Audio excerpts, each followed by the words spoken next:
לרפואת כל החולים, בטיבת יפרחה בת מרים, סמדר בת מרים, הרצל בן מרסל.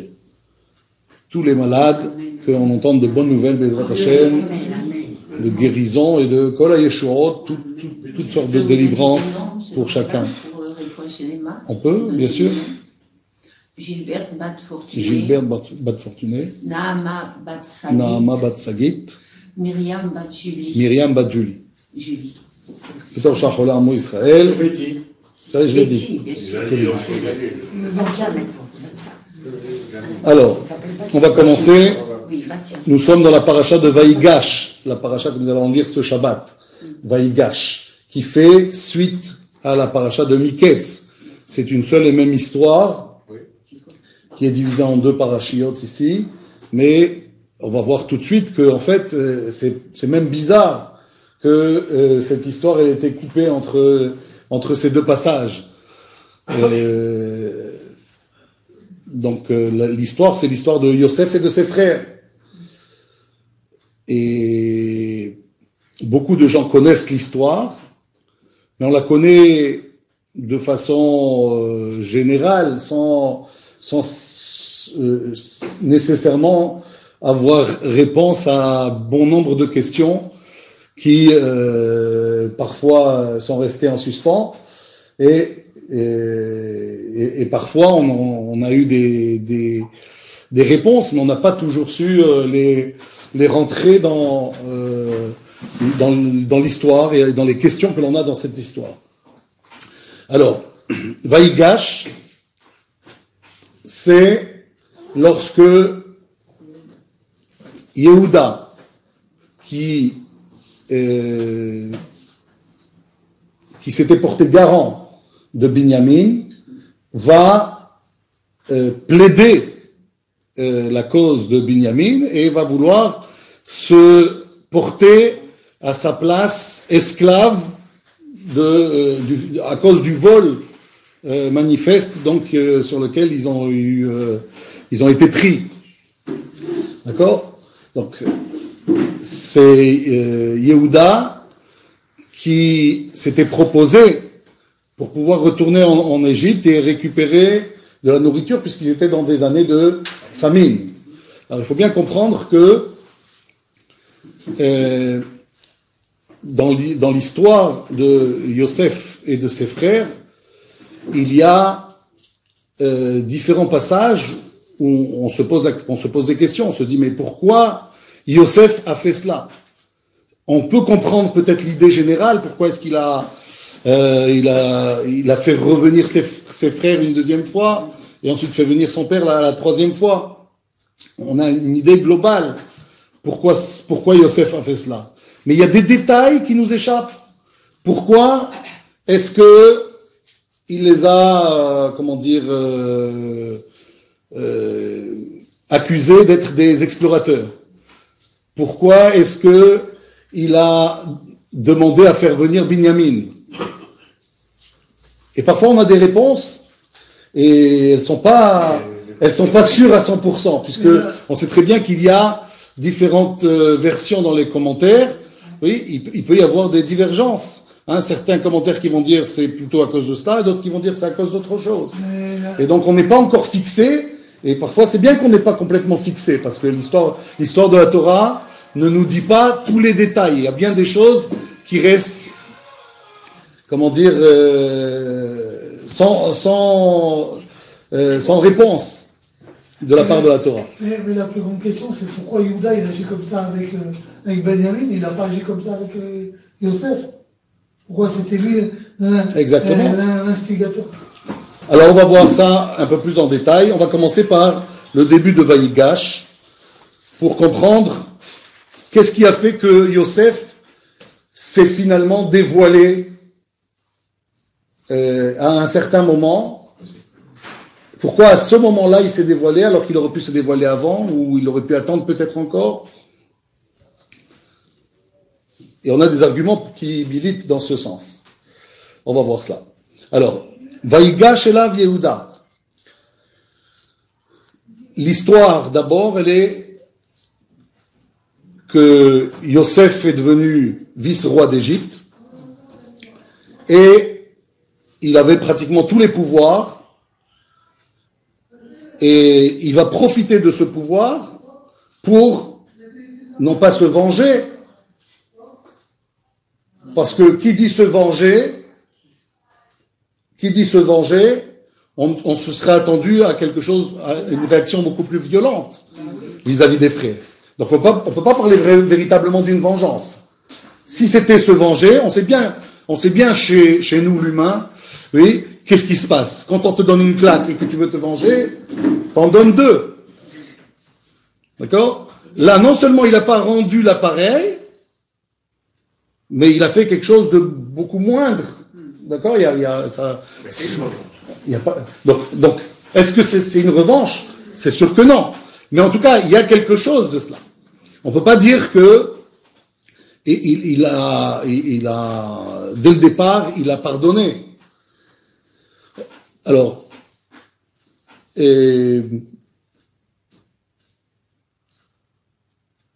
comment est-ce que Yosef a commencé à avoir ce pouvoir en Égypte, d'abord? Parce que dans Vaïgash, on va nous dire qu'il va y avoir une sorte de guerre entre Yehuda et Yosef. Et on va nous dire, dans le Midrash, c'est le taureau contre le lion. Yehuda, c'est le lion, et Yosef, c'est le taureau. On dit le lion et le taureau parce que dans les textes, on nous parle d'eux comme étant l'un un lion, l'autre un taureau. Et les deux ont une force considérable. Et quelque part, ils vont s'affronter au début de ce passage de Vaïgash. Ils vont s'affronter, et c'est ça qui va permettre le dénouement de cette histoire. Où Yosef, il va finir par dire « Je suis Yosef, et est-ce que mon père est vivant ?» Et puis il va faire revenir son père, et il va permettre à ses frères et sa famille de pouvoir vivre décemment en Égypte, alors que c'est la famine, et c'est vraiment une période difficile pour tous. Donc, pour comprendre c'est qui ces deux hommes qui étaient des hommes forts, et c'est grâce à eux que ça s'est fait ainsi, il faut d'abord comprendre donc c'est qui Yosef. Yosef, donc évidemment c'est Yosef Hatzadik, il a réussi à avoir ce poste extraordinaire en Égypte parce que il a eu une force de résister à la tentation qui était une tentation a priori que aucun être humain n'est capable d'y résister. Ouais. Il avait toute possibilité de faire les choses, mais pour lui c'est hors de question. S'il le fait, il savait que quoi? Étant donné qu'il est un des 12 enfants de Yaakov, s'il faute, alors le retour n'est plus possible. Parce qu'il était en Égypte. Hein, et en étant en Égypte, en étant dans ce cadre le plus mauvais pour pouvoir progresser en spiritualité, s'il avait fauté, ça aurait été un point de non-retour. Ce qui n'est pas le cas de Yehuda. Yehuda, lui aussi, il a fauté. Lui aussi, il est tombé. Donc c'est après la vente de Yosef, donc il y en a un qui est tombé en arrivant en Égypte. Situation dramatique pour un juif qui tombe dans un pays où c'est la débauche et puis il n'est pas libre de tous ses mouvements puisqu'il est esclave. Et Yehuda aussi va tomber. Comment est-ce qu'il va tomber? Il va se séparer quelque part de quelque temps de sa famille et là il va avoir la mort de ses deux premiers fils et à la suite de ça il va avoir une relation avec sa belle-fille qui devait attendre le remariage avec le troisième fils, Tamar. Je ne sais pas si vous connaissez cette histoire. Ah, voilà, je ne peux pas rentrer tellement dans le détail de cette histoire, mais il faut savoir que il a eu une sorte de de chute spirituelle qui l'a amené très loin, jusqu'à donc avoir cette relation avec cette femme qui est sa belle-fille. Et finalement, de cette union, il va y avoir deux jumeaux qui vont naître. Et c'est de ces jumeaux-là que va naître David Amelech plus tard dans l'histoire. C'est les ancêtres, si vous voulez, un des deux, c'est l'ancêtre de David. Et qu'est-ce qui a permis que dans cette histoire complètement bizarre, il y ait le Mashiach qui naît. Le Mashiach, c'est le roi David. Et de ce roi David, on sait que c'est de lui que viendra le Messie. Donc nécessairement, le Mashiach sort de cette histoire bizarre, de cette union bizarre. C'est parce que, in extremis, Yehuda a su se relever. Il était tombé très très bas, mais au dernier moment, au moment où il avait un pouvoir de mettre à mort cette femme, oui, parce que, a priori, elle est enceinte de quelqu'un qu'on ne sait pas qui il est, il sait même pas que c'est lui-même. Ouais, il sait pas que c'est lui le père des enfants. Ils savent peut-être même pas aussi que c'est des jumeaux. En tout cas, elle est enceinte. Elle est enceinte, et puis on lui dit, ta bru, qui devait normalement attendre le mariage avec le troisième fils, c'est ainsi que ça se passe dans la halakha, elle est enceinte, donc on lui dit, qu'est-ce qu'on fait d'elle? Et là, il a la possibilité de dire, mettez-la à mort. Et elle donne les signes, parce que quand elle a eu cette relation avec son beau-père, elle lui a dit, donne-moi des gages, ça veut dire des pièces qui t'appartiennent, et de ces pièces-là, après tu pourras me donner, parce qu'il n'avait pas d'argent sur lui en plus. Il n'avait pas d'argent sur lui, elle s'était faite passer pour une prostituée, une histoire complètement chelou, comme on dit chez nous, très louche, oui, et il va avoir cette relation, il va donner ces gages, il va venir payer pour récupérer ces gages, et on va lui dire, elle a disparu cette femme, on sait pas de qui tu parles, il n'y a jamais eu de prostituée à cet endroit. Et donc finalement, elle va dire, avant qu'on la mette à mort, elle va dire, voilà, moi je suis enceinte en fait de l'homme qui m'a donné donnez-le au juge, c'était Yehuda, et puis il fera avec ce qu'il en veut.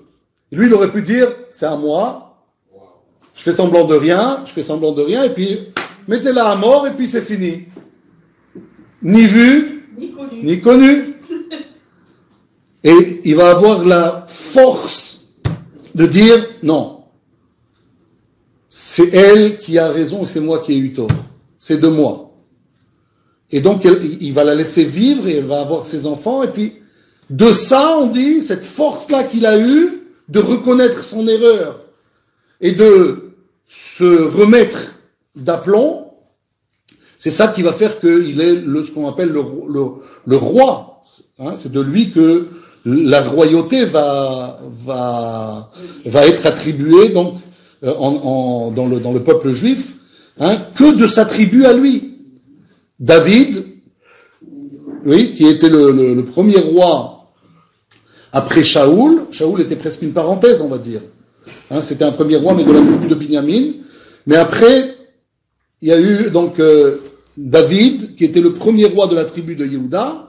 Et ensuite, qui étaient les rois à la suite de David? David, Shlomo, nécessairement de père en fils.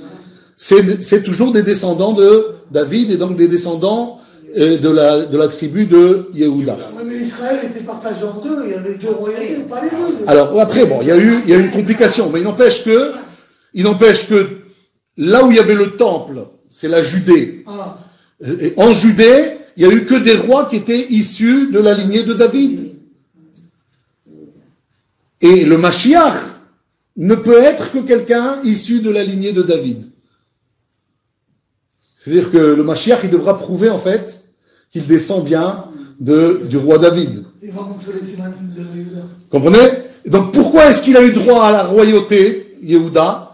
Parce qu'il a su se ressaisir quand il est tombé. Mais ça, c'était en Eretz Israël. Ça, la différence avec Yosef. Yosef, lui, il était en Égypte. Pour lui, s'il fautait, c'était terminé pour lui. C'était la dégringolade où il n'y avait aucune possibilité de se relever. Voilà pourquoi il savait très bien que s'il fautait avec Madame Potiphar, c'était fini pour lui. Donc cette force-là l'a mené d'abord en prison, parce qu'elle a accusé que lui voulait la violer, le monde à l'envers, mais qu'à la suite de ça, il va s'élever, il va réussir à devenir le vice-roi d'Égypte. Est-ce qu'il va se venger sur Potiphar, tout ça? Pas du tout. Non? Pas du tout. Mieux que ça, on va voir tout de suite. Alors, d'abord, quand le pharaon le nomme, c'est en ça que c'est quelqu'un de très fort et qu'on appelle donc le taureau, celui qui est, on va dire aussi qu'il y a Mashiach ben Yosef et Mashiach ben David. Oui, et c'est là que l'on voit dans notre paracha ce combat, ce duel entre ces deux personnalités. Donc on a besoin maintenant de comprendre qui était Yosef et quel pouvoir il avait. Quand il va le nommer vice-roi, le pharaon, comment est-ce qu'il va l'appeler? Il s'appelait Yosef. Le sauveur de... Il va l'appeler Tsafnat Pa'aneach. Tsafnat Pa'aneach. Qui veut dire quoi? Et pourquoi il lui a donné un nom? Il s'appelle Yosef, le gars. Pourquoi tu veux lui donner un autre nom? C'est égyptien? D'abord parce que on peut pas donner un roi avec un nom qui est comment dire avec une consonance qui n'est pas du tout égyptienne. Donc il est obligé de trouver la parade par rapport à ses sujets, par rapport à ses ministres. Hein, on peut pas laisser un esclave devenir roi ou vice-roi. Donc, a priori, il lui change son identité. Tsafnat Parneach. Mais ça veut dire quoi, Tsafnat Parneach? C'est pour se rappeler son mérite d'avoir... Alors, Tsafnat, ça vient du mot Tsafoun, qui veut dire... Sauveur. Où est-ce qu'on connaît ce mot? Tsafoun? Le nord. Tsafon, c'est le nord. Il a fait. Tsafon, c'est le nord. Mais Tsafoun, c'est dans la Haggadah. Dans le Seder. Tsafoun. C'est quoi le Tsafoun? Vous savez? Kadesh, Urchatz, Karpas, Yachatz, Magid, Rochza, Motzi, Matza, Maror, Korech, Shulchan, Orech, Tsafoun, Barech. Donc Tsafoun, c'est avant le Barech. Barech, c'est le Birkat Amazon. Qu'est-ce qu'il y a avant le Birkat Amazon? Et après le repas?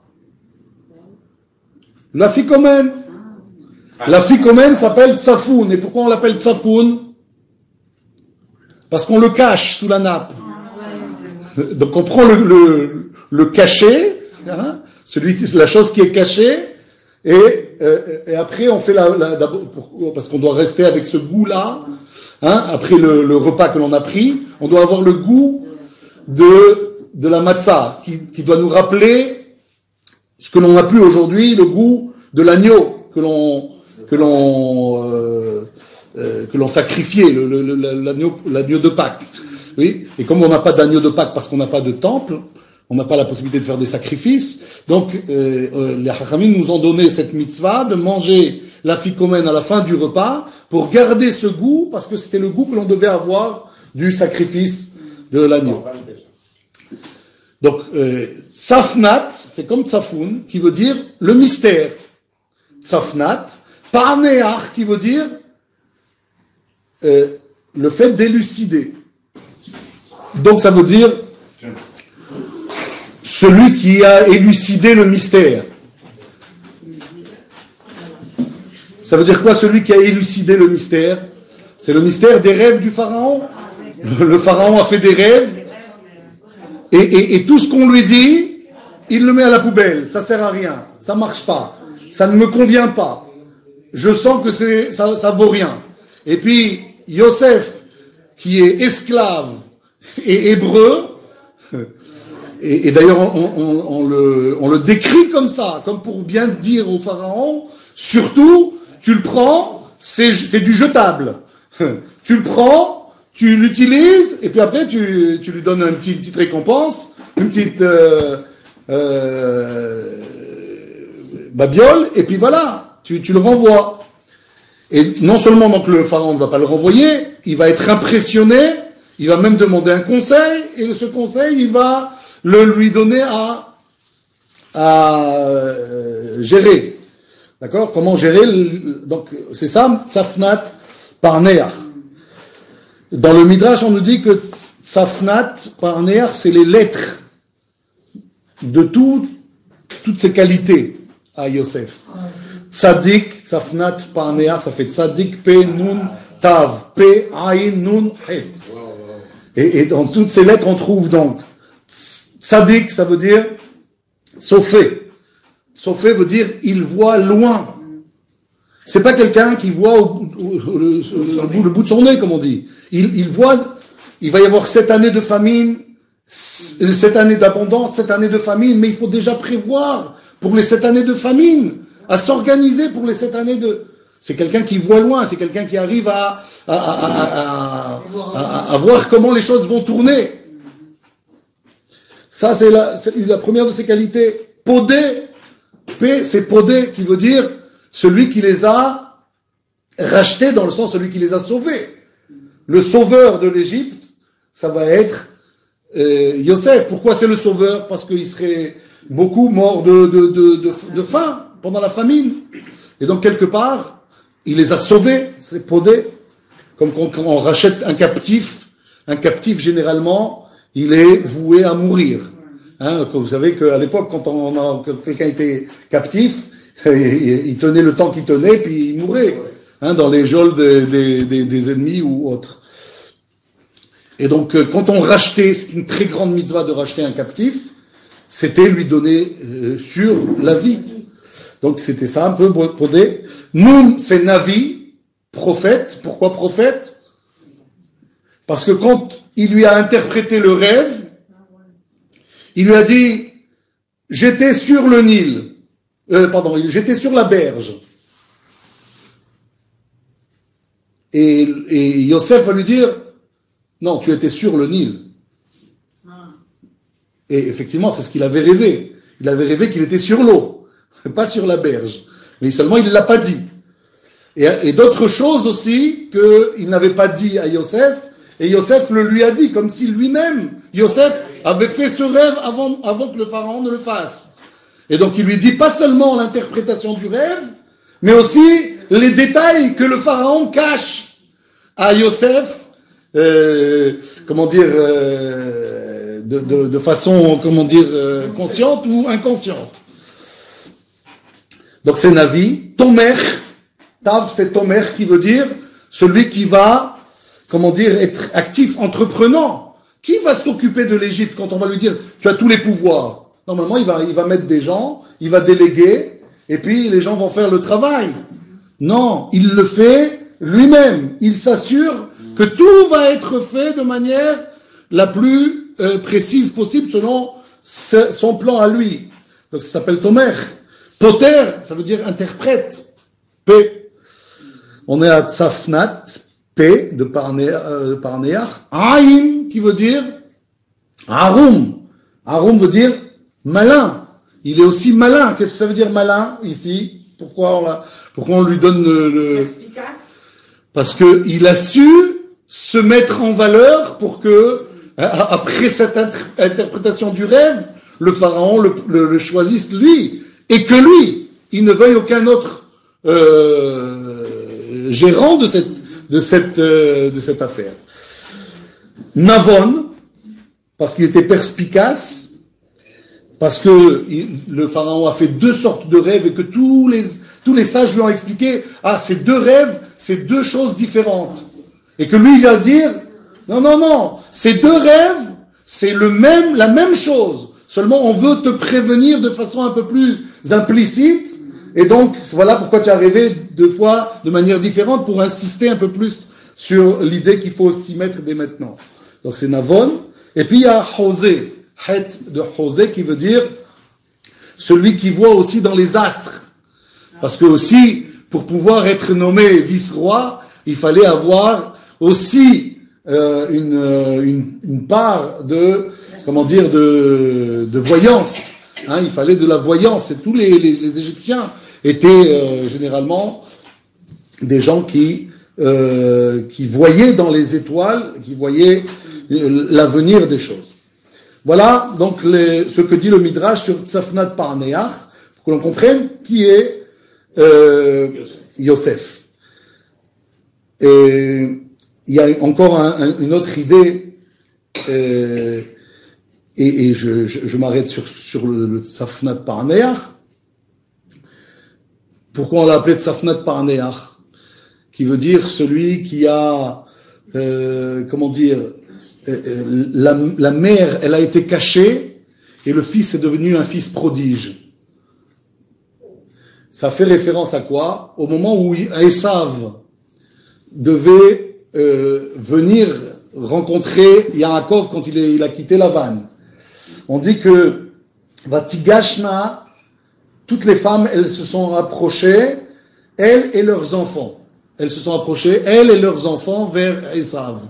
Pour que, lorsqu'ils passent, ils découvrent qui est la famille de Yaakov, quelles sont ses femmes et ses enfants. Donc, les femmes et les enfants ont défilé devant Esav. On dit que les femmes et leurs enfants ont défilé. Et quand on arrive à Yosef, à Rachel, c'est marqué là-bas, Yosef ve Rachel. Yosef et Rachel. Il fallait dire Rachel et Yosef. Binyamin n'était pas encore né. Hein? Il fallait dire Rachel et Yosef. Comme tu as dit pour les autres femmes, les femmes et leurs enfants, il fallait dire Rachel et Yosef. Et là c'est marqué Yosef et Rachel. Parce que elles étaient évidemment, toutes les dames, elles étaient, prosternées pour donner l'honneur à Esav. Et donc, Yosef, lui, s'est mis devant sa mère et il s'est surélevé pour éviter le regard pour empêcher le regard de Esav sur sa mère. Oui, donc sa mère, elle a été un peu cachée par lui. Alors Dieu lui a dit, tu t'es soulevé pour cacher ta mère, de ça tu vas avoir une élévation dans ta vie, c'est là qu'il va être élevé et va être nommé Tzafnat Parneach, celui qui va être érigé grâce au fait qu'il ait caché sa mère. Et donc dans ce passouk où on nous dit qu'il l'a nommé Tzafnat Parneach, la Torah nous dit, et il lui a donné, toujours le pharaon, une femme qui va s'appeler Asnat.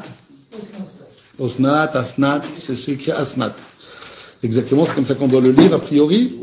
Je vous lis le passage. Vaikra paro shem Yosef Tzafnat Parneach. Le pharaon va appeler Yosef Tzafnat Parneach. Quelque part, ça va aider à cette histoire de Yosef et ses frères. Parce qu'imaginez qu'il s'appelait Yosef, ce gars-là. Il serait présenté devant un gars qui s'appelle Yosef. Toute l'histoire aurait été, changée. Elle n'aurait pas eu la même... Donc, quelque part, du ciel, on a voulu aussi suggérer au pharaon de lui donner un autre nom et que ça va être le nom officiel de Yosef. C'est ça qui va permettre aux frères de se tromper, de pas comprendre qu'il s'agit de Yosef qu'ils ont en face d'eux. Et donc, Vaïtenlo et Asnat bat Potifera, Kohen On Leisha. Et il va lui donner Asnat, la fille de Potiphar, qui est le Kohen de On. Il va lui donner ça pour femme. Mais là, ils ne nous disent pas qu'elle est adoptée. Alors on ne dit pas ça. C'est le Midrash qui le dit. Qui est cette Asnat? C'est la fille de Dina, qui a été en quelque sorte rejetée de la famille, et elle s'est retrouvée en Égypte, élevée par la famille Potiphar, qui en même temps aussi avait reçu chez eux, en tant qu'esclave, Yosef.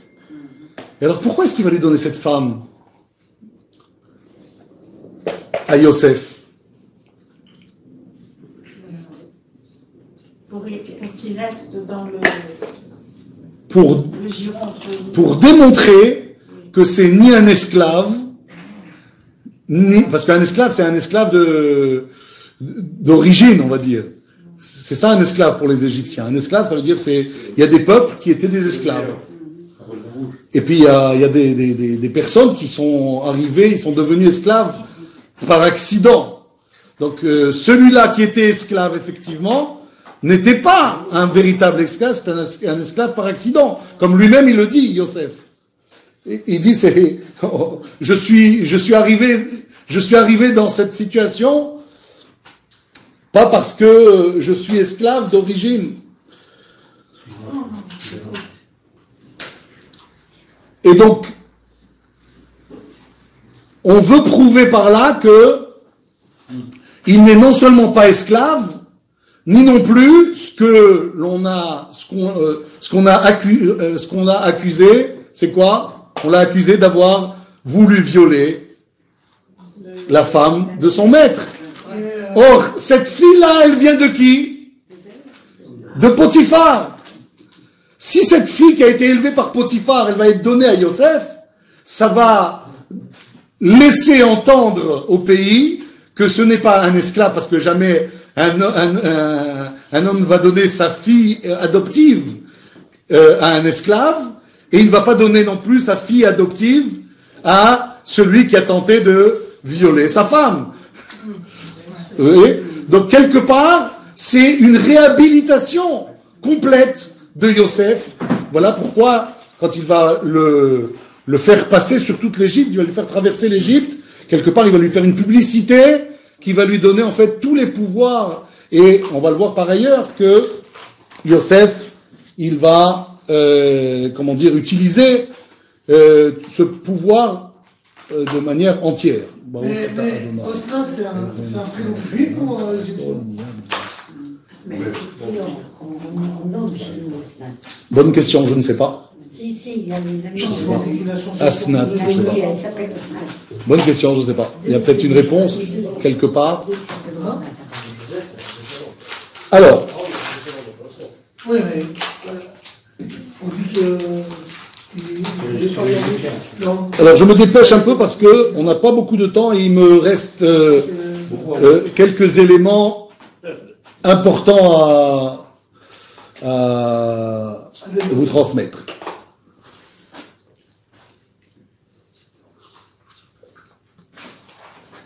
Pourquoi, et beaucoup de gens se posent la question, pourquoi est-ce que Yosef n'a pas averti son père quand il le pouvait? À quel moment il le pouvait? Déjà chez Potiphar, il aurait pu. Et puis même si chez Potiphar il l'a pas fait, il aurait pu le faire au moment où il est arrivé dans cette situation. Il est vice-roi d'Égypte. Pourquoi est-ce qu'il n'envoie pas des signes de vie à son père qui est en train de continuer à vivre son deuil? Donc ça c'est une question très connue qui est posée souvent. Qu'est-ce qu'on répond généralement à ça? Vous avez sûrement entendu des réponses. Parce que les frères étaient jaloux. Les frères étaient jaloux, et donc Non. Si les frères ont fait tchouva. quel aurait été le problème d'envoyer à son père, je suis vivant, je suis roi d'Égypte, je suis vice-roi d'Égypte? Ça voulait arrêter. Il accusait ses frères de l'avoir vendu. Non, il s'agit pas de dire j'ai été vendu par mes frères, parce qu'on donne souvent cette réponse. C'est dire à son père, c'est finalement arriver à expliquer comment t'es arrivé là. On aurait pu dire, non, il donne signe de vie à son père, il dit qu'il est vice-roi d'Égypte, et puis il raconte pas tout. Mais au moins il signale sa présence. Il ne pouvait pas faire ça parce que Pourquoi? ses frères, ils ont dit que le mec Pharaon l'a tué. Alors ça veut dire quoi? Ça veut dire que ses frères, c'est des menteurs? C'est pas ses frères pour des menteurs? Non, ils ont cru. Bah, ils ont apporté le truc de sang. Donc, C'est pas pour inciter à la Et alors? ouais, mais ils ont trouvé le passif avec du sang. Et alors? Qu'est-ce qui fait que eux, ils ont trouvé ça avec du sang? Ça veut pas dire qu'il a été tué. La preuve, c'est qu'il y avait toujours le doute.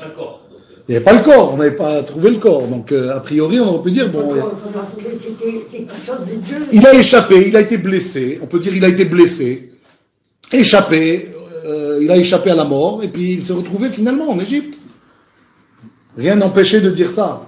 Moi, je pense que vous ne voulez pas dire. Alors pourquoi? C'est ça la question. Et c'est une grosse question. Et à travers les différentes autres questions que l'on peut avoir dans cette histoire, pourquoi est-ce que quand ils arrivent, il leur demande de faire venir Binyamin? Pourquoi est-ce qu'il tient tant à faire venir Binyamin? En répondant aussi à cette question, ça va aider à répondre à la première question. C'est pour ça que je dis, il faut aussi comprendre ça. Parce que c'était son frère. Comment? C'était le préféré. Et donc, et qu'est-ce qu'il cherche à faire? De faire venir le père. La jalousie. De faire venir le père. Alors pourquoi est-ce qu'il dit pas, et pourquoi il dit pas à tout le monde de venir? C'est pas ce qu'il fait. Il dit, d'abord il les accuse d'être des explorateurs, des espions, pardon. Vous êtes des espions, vous venez espionner l'Égypte. Et il dit, non, mais non, comment ils se défendent eux? Il dit, mais non, on est 12 frères. C'est marrant. Il dit, on est 12 frères alors qu'ils sont que 11. On est 12 frères, il y en a un qui a disparu, et puis l'autre, il est chez notre père. Et puis, donc, il dit, ah bon, pour que je vous croie, il faut faire venir cet enfant-là. Il voulait savoir. Donc, il veut faire venir son père, il avait qu'à dire, pour que je vous croie, il faut faire venir votre père et votre frère. Non, il dit, je veux Binyamin. Amenez-moi Binyamin, et là, je vous croirai, je vous libère. Au départ, il les a retenus, tous. Il a dit, si vous acceptez pas, vous êtes considérés comme des espions, donc je vous garde en prison. Et puis, au bout de 3 jours, il les fait sortir. Il dit, écoute, j'en garde un seul de vous, Shimron. Je le garde. Et puis, vous retournez tous avec des vivres. Hein, je vous donne des vivres. Vous allez, vous retournez avec Binyamin, et là, je vous croirai. Vous êtes d'accord qu'il y a c'est une grosse question. Ouais. Pourquoi est-ce qu'il veut faire venir Binyamin? Parce qu'il voulait savoir s'ils avaient gardé la même haine qu'ils avaient eu pour lui avec Binyamin.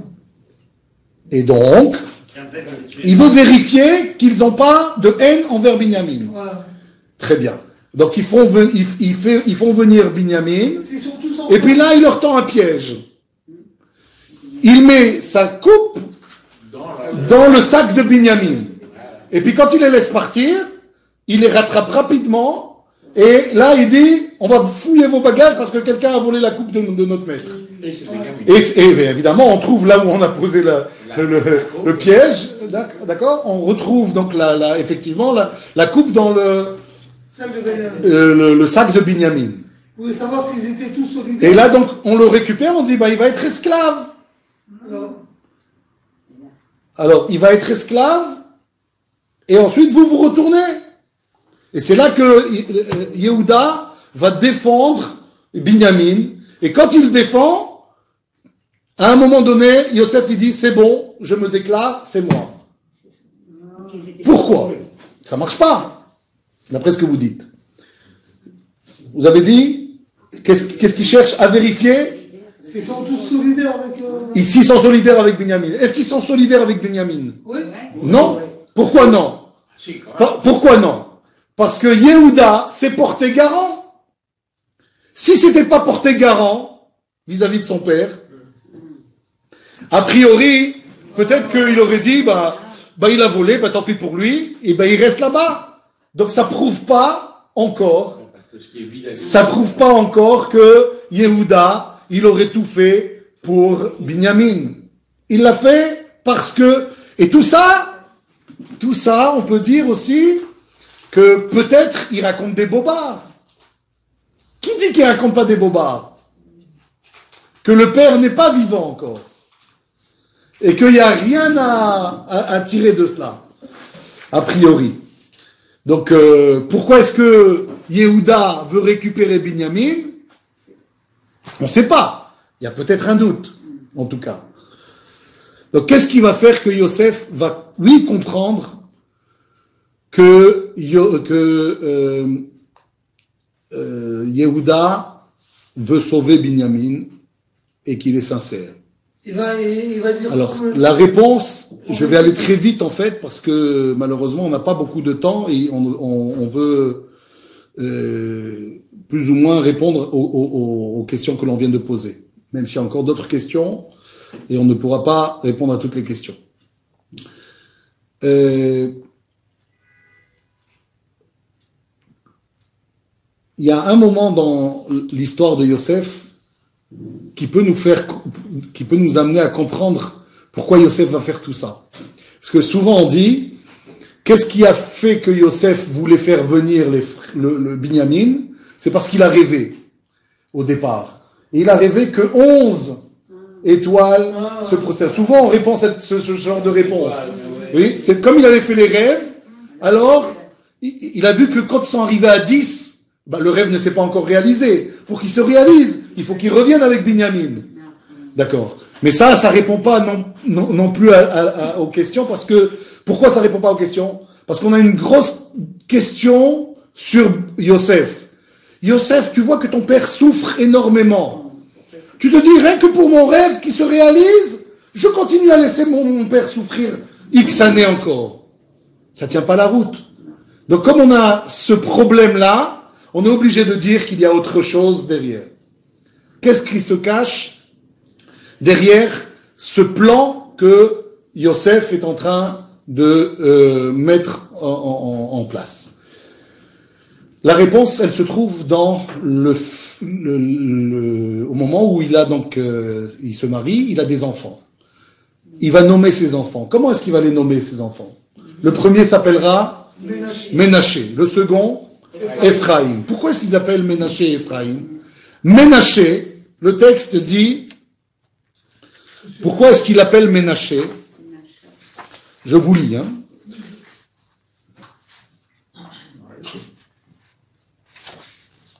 Vaikra Yosef et Shem Abechor Ménaché. L'aîné, il va l'appeler Ménaché. Ki nashani Elohim et kol amali. Car Dieu m'a fait oublier toute ma souffrance. Oui, il est passé de la souffrance extrême, d'être vendu par ses frères, de se retrouver vendu plusieurs fois jusqu'à arriver en Égypte, de se retrouver ensuite dans la maison de Potiphar.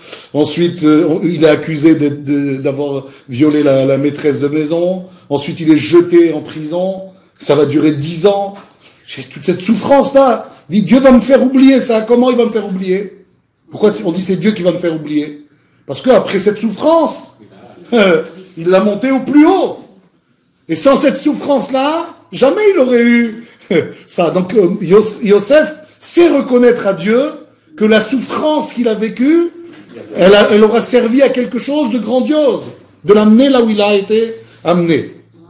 Donc il va dire, Nashani Elohim et kol amali, ve'et kol bet avi. Il m'a fait oublier donc ma souffrance et toute ma famille, la famille de mon père. Vous trouvez pas ça bizarre? Dieu m'a fait oublier ma famille et la famille de mon père. Pourquoi il dit ça? Et ensuite, le deuxième enfant, Shem Hasheni Kara Ephraim, qui Ifrani Elohim Be'eretz Roni. Dieu m'a fait fructifier dans le pays de ma souffrance, dans le pays de ma souffrance. Donc ça veut dire que, ça y est, j'ai oublié ma famille, et maintenant, je suis dans un bon endroit où tout va bien. Il n'a pas oublié sa famille.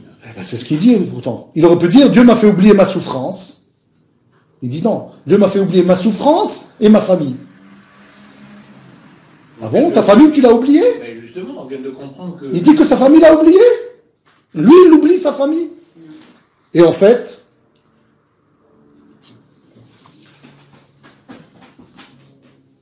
il s'agit de comprendre qu'il y a une chose qui échappe à Yosef. Qu'est-ce qui lui échappe? Quelque chose qu'il ne sait pas. Et que nous, on sait, que les frères savent, que le père sait, mais que lui ne sait pas. Et c'est quand Yehuda va le dire, ça va faire tilt à Yosef, et puis il va changer complètement de cap. C'est, à un moment donné, dans la paracha de Vayigash, vous savez que pour plaider la cause de Binyamin, Yehuda va dire, tu sais, je vais te rappeler tout ce qui s'est passé, tu nous as demandé de faire venir Binyamin, on a été le chercher, notre père s'est opposé, et puis il nous a dit, c'est hors de question que je vous laisse Binyamin entre vos mains, il est déjà arrivé malheur à l'un, et l'autre a été retenu en Égypte, le Shimron, et puis vous voulez me prendre encore un troisième fils, mon fils, c'est hors de question. Qu'est-ce qu'il va dire dans son plaidoyer, Yehuda? Il va dire, il va faire parler son père. Voilà ce que notre père nous a dit quand on lui a demandé de prendre Binyamin. Qu'est-ce qu'il a dit? Vous savez bien que ma femme, comme s'il en avait qu'une seule, il en avait 4. Et ma femme, parce que c'est la principale, c'est Rachel, c'est pour elle que j'ai été travailler, c'est pour elle que j'ai été chercher une épouse Bechutz Laaretz en dehors d'Israël. Donc, elle m'a donné 2 enfants. Vayetse echad meiti. Il y en a un qui est sorti de moi. Je l'ai perdu. Va Omar, et j'ai dit à ce moment-là, ils font parler le père. C'est Yehuda qui fait parler le père. Va Omar, et j'ai dit, ach, tarof, toraf. Ah, malheur, il a été dévoré. Velo reiti vadena, je ne l'ai plus revu depuis. Ou le cartel gamedze, vous voulez aussi me prendre celui-là? Et alors là, c'est la fin s'il lui arrive quoi que ce soit. Voilà ce que dit Yaakov. Et là, ça lui fait tilt à Yosef. C'est quoi? En fait, Yosef n'a jamais su qu'on avait dit à Yaakov, regarde la tunique de Yosef, elle est ensanglantée, il a sûrement été dévoré par une bête. Ça, il ne le savait pas, il ne pouvait pas le savoir puisque il a jamais eu des nouvelles de sa famille. Et donc, qu'est-ce qu'il va faire Yosef? Il va demander à faire venir Binyamin. Pourquoi? Parce que quelque part, il n'a pas compris que son père n'ait pas cherché à le retrouver. Il n'a pas compris que son père, il n'a pas compris que son père n'ait pas fait des mains et des pieds pour essayer de trouver cet enfant-là qui a disparu. C'est Yaakov quand même, c'est un roi, il a du monde autour de lui. Il aurait pu manifester quelque chose. Yosef aurait pu entendre qu'on est à la recherche de quelqu'un. Lui, il croit que dans sa famille, on sait qu'il a été vendu en Égypte.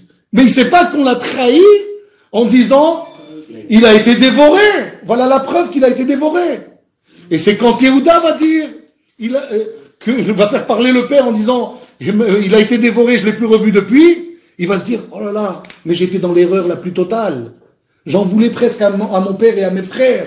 Parce que c'est à cause de mes frères que je me suis retrouvé dans cette situation. D'abord, ils ont monté mon père contre moi. Et c'est pour ça que mon père m'a envoyé chez mes frères. Et c'est là que je me suis fait vendre par mes frères. Et ensuite, personne ne vient me chercher comme si Yaakov avait accepté l'idée que Yosef était un enfant mauvais comme Esav, à la limite, qui cherchait à faire du mal à ses frères. Et que ses frères ont réussi à monter la tête de Yaakov pour que finalement on abandonne ce frère et puis il n'y a plus rien à faire pour lui. Et donc quelque part, quand il a vécu sa vie en Égypte, il ne cherchait pas à renouer avec sa famille. Pour lui, sa famille l'avait abandonné. Quand Yehuda entend la chose qui lui manquait, c'est-à-dire qu'on a dit au père qu'il a été dévoré, Yosef. Alors, tout change dans sa tête. Pourquoi est-ce qu'il voulait faire venir Binyamin? Maintenant, on va comprendre ça. Il voulait faire venir Binyamin parce qu'il voulait récupérer son seul vrai frère, découvrir un certain nombre de choses sur sa famille, une fois qu'il aurait eu pour lui à part, et une fois qu'il aurait renvoyé les frères, là, il y aurait une séparation, une scission dans la famille. Il y a les fils de Rachel, et puis il y a les autres. Les autres, ils sont mauvais, et ben ils vont rester là où ils sont, et nous, on va former un nouveau clan avec mon frère. Tout ça, si le frère est vivant. Parce que qu'est-ce qui se passe encore dans la tête de Yosef? Il pense que s'ils sont 10, c'est qu'ils ont peut-être déjà éliminé le frère Binyamin. Donc c'est pour ça qu'il leur dit, faites-le venir, c'est là que je vous croirai. Vous comprenez? Il y a plein de choses qui se passent dans la tête de Yosef.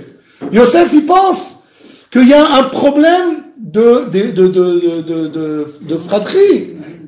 Oui, il y a les frères qui cherchent à lui nuire.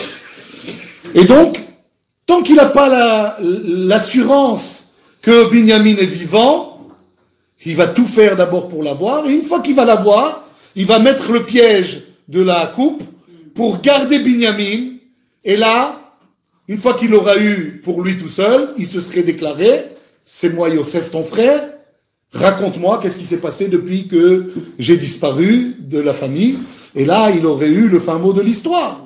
Mais c'est ce que cherchait à avoir Yosef, mais pour lui, il était convaincu que son père, comme ses frères, avait décidé de l'écarter de manière définitive. Donc ça résout un certain nombre d'autres problèmes. Vous comprenez? Pourquoi est-ce que, par exemple, on met dans la sacoche de chacun des frères la somme qu'ils ont apportée avec eux? On se pose aussi cette question. Qu'est-ce qui fait que Yosef, il leur demande Binyamin, mais en même temps, il leur donne une raison pour ne pas revenir? Vous comprenez? C'est quoi la raison? C'est qu'une fois qu'ils arrivent chez leur père, ils ouvrent leur bagage, ils voient tous que leur argent a été remis. Ils cherchent à revenir avec Binyamin.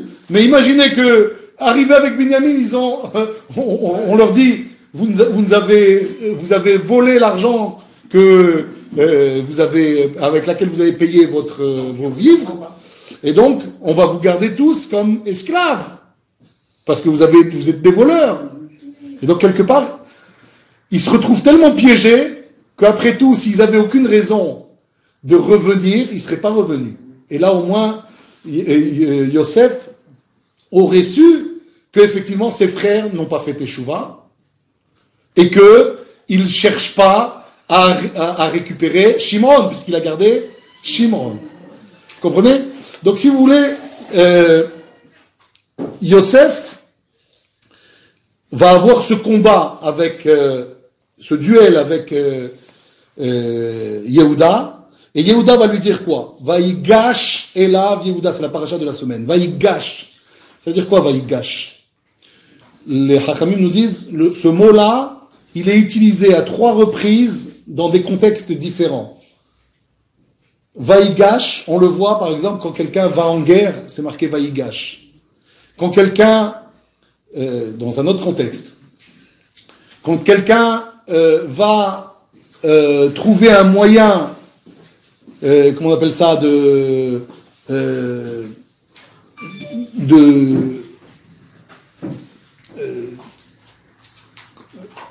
fait de faire à l'amiable un arrangement, voilà. Pour faire un arrangement, donc on se présente pour faire un arrangement, donc c'est le mot vaïgash. Ou alors, il y a aussi le fait de juger une affaire. Pour juger une affaire, c'est marqué vaïgash. Et là, c'est ce qui va se passer entre Yosef et Yehuda. Yehuda va, à demi-mot, il va plaider la cause de Binyamin, mais en même temps, il laisse entendre, au choix, tu peux entendre un message de paix, de réconciliation, d'arrangement. Quel est l'arrangement qu'il propose? De mettre ses enfants à sa place? Non, de se donner, lui, à la place de Binyamin. Il dit, laisse partir Binyamin, parce que le père est malheureux. Et là, ça remue Yosef quand il entend ça. Le père est malheureux, laisse partir Binyamin, et je serai esclave à sa place. Donc si tu veux entendre ça, tu peux entendre. Si tu veux, tu peux entendre autre chose. Tu sais, on se laissera pas faire. Parce que quelque part, on comprend de ce que tu nous manigances, que tu cherches à mettre la main sur Binyamin. S'il faut faire la guerre, on fera la guerre. Ça veut dire que c'est des costauds, c'est des gens très costauds, et puis qui sont là en disant, on est prêt à mettre l'Égypte à feu et à sang. Tu as sûrement entendu qu'il y a une ville qui a été dévastée, Shechem. Cette ville, c'est 2 de mes frères qui l'ont dévastée. D'accord? Donc, il le dit à demi-mot. C'est pour ça que dès qu'il arrive, il dit Yedaberna avdecha davar beozne adoni. Permets-moi de te dire quelque chose à l'oreille. On n'a jamais vu un client qui vient dire à un roi je peux te dire quelques mots à l'oreille? Non. C'est pour préserver ton honneur et en même temps te faire comprendre que il y a aussi une menace. À toi d'entendre ce que tu veux entendre. Et il dit Bi adoni. La chose est en moi. Ça veut dire quoi, la chose est en moi? Ça veut dire que je me suis porté garant. Je suis responsable de cet enfant, je ne peux pas te le laisser. Et donc je suis prêt même à me sacrifier, à condition que tu le laisses partir. Et Bi, on va terminer sur ça, parce que malheureusement on n'a pas beaucoup de temps. Bi, c'est 2 lettres. Bet, Yud. Il aurait pu dire à la place Na. Vous connaissez ce Bi, ça veut dire aussi s'il te plaît. Et Na veut dire s'il te plaît. Pourquoi le mot n'a pas été utilisé ici, le mot Na? Il fallait dire Yedaber Vayomer Na Adoni. S'il te plaît, mon maître, laisse-moi te dire quelques mots à l'oreille. Et il dit Bi. Bi, c'est Bet et Yud. Bet et Yud, ça veut dire en moi en même temps, mais ça veut dire aussi Bet Binyamin, Yud Yosef. Je suis le garant de Binyamin comme je le serai aujourd'hui pour l'enfant que l'on n'a plus, c'est Yosef. Bi Adoni, c'est Binyamin et Yosef. Et c'est aussi Bet et Yud, ça fait 12. Bet c'est 2 et Yud c'est 10. Je suis garant, c'est-à-dire que si aujourd'hui on pourrait retrouver Yosef et reformer à nouveau les 12 enfants de Yaakov qui vont former le peuple juif, je le ferai aujourd'hui. C'est ça la grandeur, si vous voulez, de Yehuda ici. Yehuda, il fait comprendre à Yosef, et c'est pour ça que Yosef va finalement craquer, juste après l'élément qui lui manque, il va déclarer « Je suis Yosef, vous m'avez vendu, mais je ne vous en veux pas, et est-ce que mon père est vivant ?» On vient de dire que ton père est vivant, pourquoi tu demandes?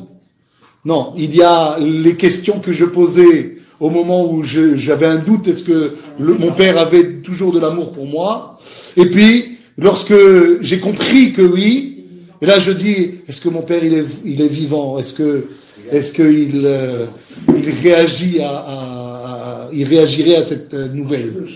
Et donc voilà, si vous voulez, bon, il y a encore d'autres questions qu'on aurait pu poser, et à travers, si vous voulez, l'histoire qui est racontée dans la paracha de Miketz, de nombreux détails qui nous manquent, mais on n'a pas la possibilité de dire ça en un seul cours. Mais chaque fois que l'on étudie, c'est ça l'idée que je veux transmettre, chaque fois que l'on étudie, il y a un problème avec l'histoire de Yosef. On retient que l'idée générale, que l'histoire générale, et puis on se contente de ça. Je dis, c'est dommage de ne pas chercher chaque année à se plonger à fond dans ces textes, parce qu'il y a encore de nombreux trésors à découvrir. Moi, ce que je vous ai dit aujourd'hui, et il y a beaucoup de choses que j'ai découvertes aussi. Si vous voulez, donc, il y a des choses que je pensais, puis il me manquait un certain nombre d'éléments. Et plus on avance, et plus on découvre. Alors je vous souhaite, Bezrat Hashem, chaque année, avec de nombreuses années que Akadosh Baruch Hu nous accordera, que chacun puisse chaque année plus découvrir des trésors de cette Torah infinie. Amen.